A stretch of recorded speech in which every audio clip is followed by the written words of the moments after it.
Hi guys, welcome back to Simply Grace Media. So guys, today I'm going to be letting you know of the 4 things that I love most about being here in the UK, guys. So if you're new to this channel, my name is Grace Media. I'm a registered nurse originally from Kenya, but currently living and working in the UK. And if you've always been here to support me, guys, thank you so much. Thank you. I don't take it for granted. And if you're watching me and you haven't subscribed, guys, please make sure that you subscribe to this channel. So today, let me get straight to the point. The first thing that I love most about staying here, guys, is that we've got free access to healthcare. There's nothing as good as not having to worry about where you're going to get the money to pay the hospital bills in case you get sick or you get admitted or you need immediate medical attention. So UK has the NHS, which is a government-funded healthcare system where all the UK residents are able to access medical services in case they get sick or in case they need immediate medical attention without paying any dimes. I'll give a good example of myself. I'm currently a UK resident, so I'm eligible to access the NHS or I'm eligible to access the medical healthcare services. If you've been watching my previous videos, you all know that I'm currently on maternity leave, but I'm almost done with it at the moment. I gave birth to my baby who was born pretty much early at about 29 weeks 2 days. Being born at such an early age, the baby definitely needs to go to the neonatal intensive care unit to stay there for quite some time in order for the baby to grow to reach at about almost 35 weeks, or even some go up to 40 or 42 weeks before they get discharged, depending on how they're going to respond with the medical services.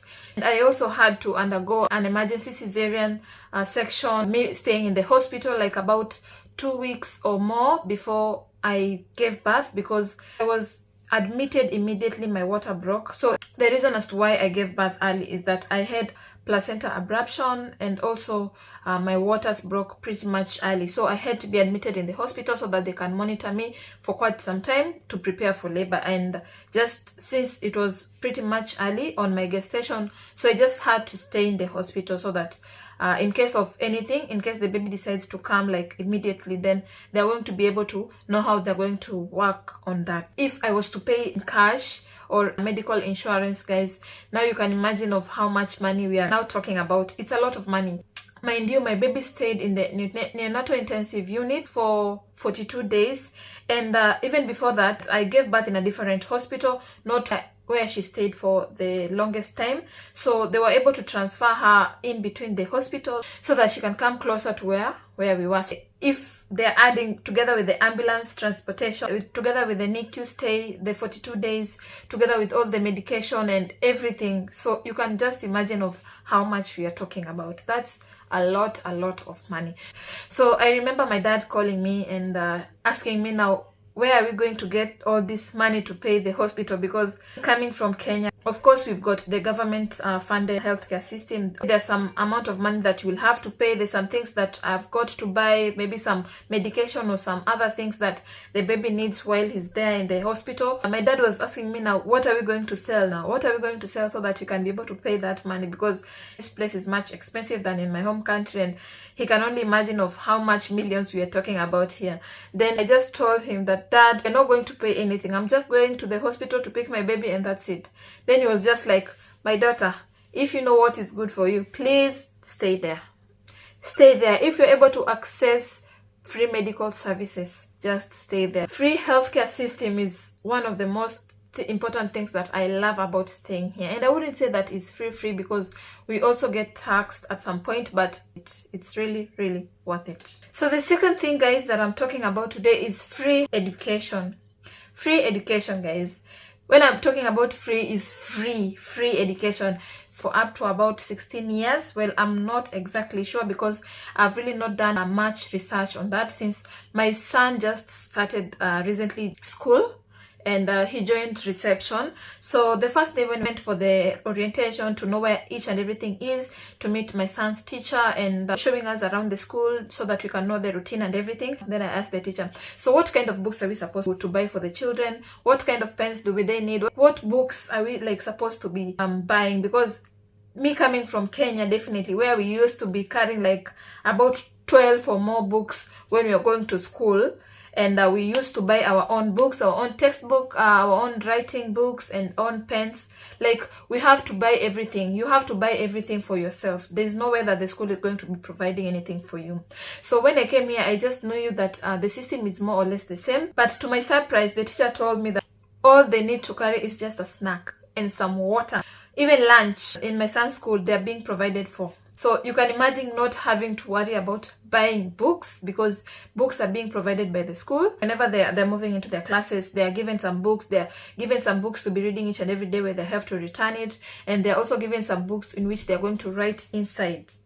We don't have like to buy anything. Maybe if you just want to buy for your child some other extra books of maybe drawing and everything, that's fine. But as for going to school, they just go with the books that they're being provided by the school. You can imagine. Even the pens, they get the pens from the school, the rubber, the coloring, everything. It's being issued by the school, guys. There's nothing as good as that. And also not having like to worry about when you wake up, you have to pack lunch for your child, or when before you sleep, you have to know like what is your child is going to like carry tomorrow to school, because they go to school from 8:30 up to 3, so they have to have their lunch in school. So not having to worry about such things is quite good, and it gives you time to think of other important things. I think like maybe when they go up to maybe university is when we to be adding some amount of money, but I've not done a lot of research on that, so I can't give a detailed explanation about the university and all that, because we have just started. We are just in reception. When I'm almost getting there is when I will get to know or get to find out about that. So the third thing that I love most about being here is a reliable public transport system. Honestly, the public transport system here is very, very reliable. Traffic is not as much, and where you can, in periods that you can find traffic, is where maybe we have roadworks or maybe an accident, of which these accidents are very, very rare, very, very rare.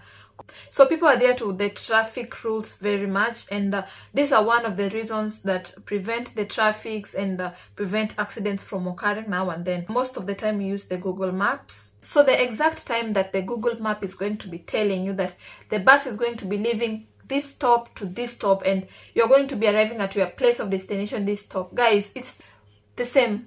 Whatever it's saying is very, very accurate. Even the train, when it says that the train is going to be here at 7:30 or 7:10, then that's it. It's going to be there at that time. And if it says that it's going to leave 7:30, it's definitely going to leave that 7:30. And if it says that you're going to arrive at your destination 7:30, my dear, that is the exact time that you're going to arrive at your destination. So transport system is very reliable. So the last thing that I'm going to be telling you about is the constant supply of electricity and water. When I came here the first time, I came in October. Actually, I'm already celebrating my 2nd year anniversary now.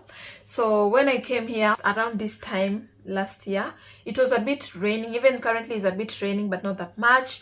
It was raining. So I can imagine the second day when I came, immediately I came, I rushed to my phone and to my laptop to make sure that all my gadgets are fully charged, because I just knew to my head that immediately the rain starts, then the electricity is going to be cut off, because that is what I'm used to. That is what I've been brought up with. Most of the time in my country, you find that when there's a lot of rain, you find that there's electricity cut, and if you haven't charged your phone, if you haven't charged your laptop, then you're going to not have any access to your mobile or laptop. And then that was the problem that I didn't want to have here, because definitely I'm still new here and there's no way I could work without not having network, because I needed also to connect with my relatives, with my friends, with my family back home. So I just made sure that all my gadgets are completely changed. So I sat down and I kept on waiting and waiting for the electricity to be cut off, but no, the electricity was still there. I slept and woke up, the electricity was still there. So I was like, am I in the wrong place? Not having to worry about electricity, not having to worry about water, it's so good. The one time that my electricity got cut off, I immediately called my supplier, of the one who supplies the electricity. And guys, electricity here, if you don't have electricity, if you don't have gas and water, it's sort of an emergency, because I remember the time that I called my supply. It was about 10 p.m. and after like 40 minutes to 1 hour, there was someone there who was coming to check on the electricity, but luckily they just found a minor issue of which they managed to resolve at that time. Made sure that electricity was there and gas was there, everything was there and working perfectly, guys. They do that because we are almost approaching winter, and it's at this point it's quite cold. So without electricity, if it's a house that only depends on electricity, then you're going to be freezing in the house. I think that is one of the most things that they consider. And if it's water, also the water is not going to be boiling if you don't have electricity or gas. So those are the things that they keep in mind, and make sure that you're warm, you're well taken care of, guys. We are well taken care of. So guys, those are the foremost things among others that I love about staying here. So if you're planning to come here, be sure you're going to have an excellent time. I know that at first it's not going to be easy, but you're going to love it, guys. So that is it for this video. Thank you so much, guys, for watching. If you liked the video, please be sure to give it a thumbs up so that YouTube can recommend this video to as many people as possible. You can share it, comment there, guys. And if you haven't subscribed, we are currently road to 500 subscribers. Please help me reach 500 subscribers. Thank you so much for watching, guys. I love you. Goodbye.